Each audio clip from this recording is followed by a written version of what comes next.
Okay, hi everybody.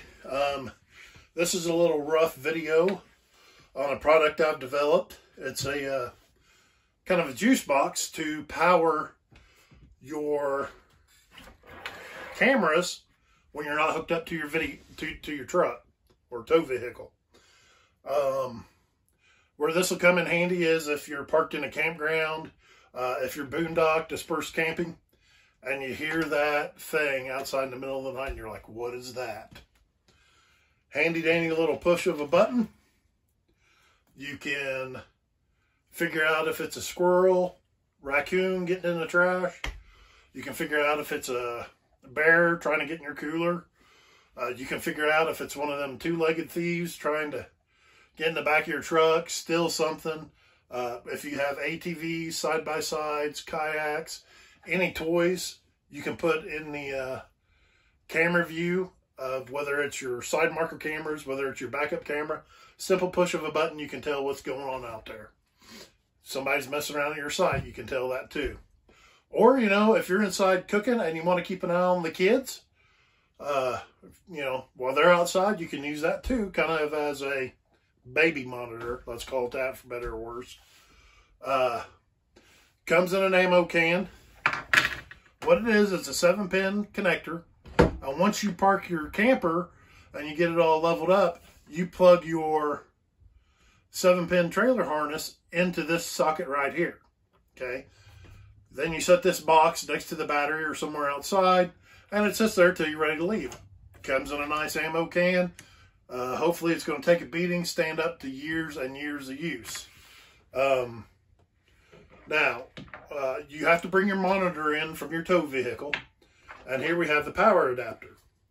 If you're dispersed camping, or if your camper has a USB port, which most of them do nowadays, or you can add them, they're fairly simple. Anywhere you have power, it's just a hot and neutral, negative.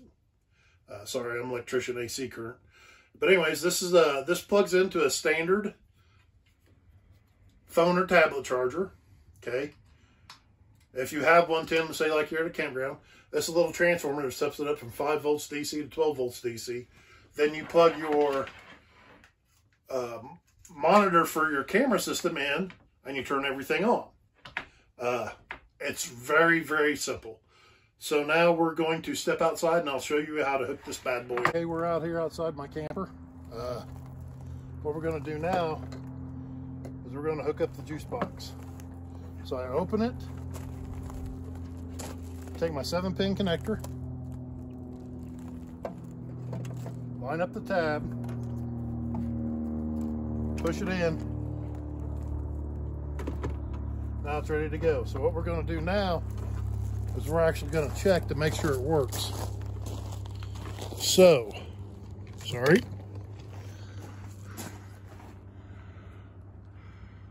Watch that marker light up there. On, off, on, off.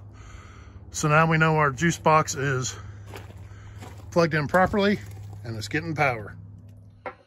Okay, like I said, this power cord right here that is included, and this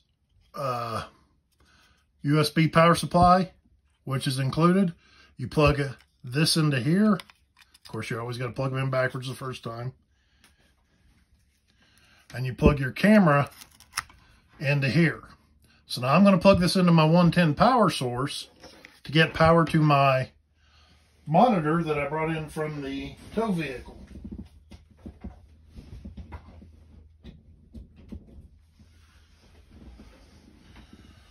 Okay, the screen's powered up. Now, as you can see, it says no signal because right now the marker lights are off. But when you hit this button, fires up, and there we're looking at my rear backup camera. That's my trailer parked out behind there. Just imagine if that's a ATV, side-by-side, the back of your truck if you got a bunch of welding equipment in there or whatever. Let me see if I can toggle through this.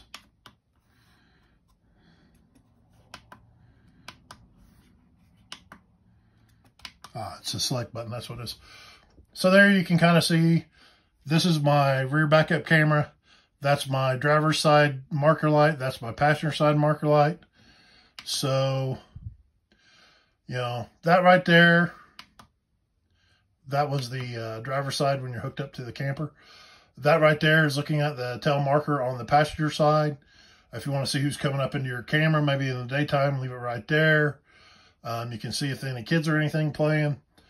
Just where, you know, wherever you need to be, wherever your toys are at. So the nice thing about this system is it doesn't require internet. Out here in Colorado, we get up in the mountains, we start boondocking. You're not going to have internet. You're not going to have cell service. You know, if you're a part-time camper, you probably don't have a internet service at your camper like a Ring would require, or something like that. So, and then when you don't want to use it, you just turn it off. And my camper's a 24-foot. I'm sitting probably about in the center of it, so you're probably about 12 feet away from the box, so it's got a pretty good range. So, like I said, let me know what you think of this. Yays, nays, pros or cons. Be interested. Thank you.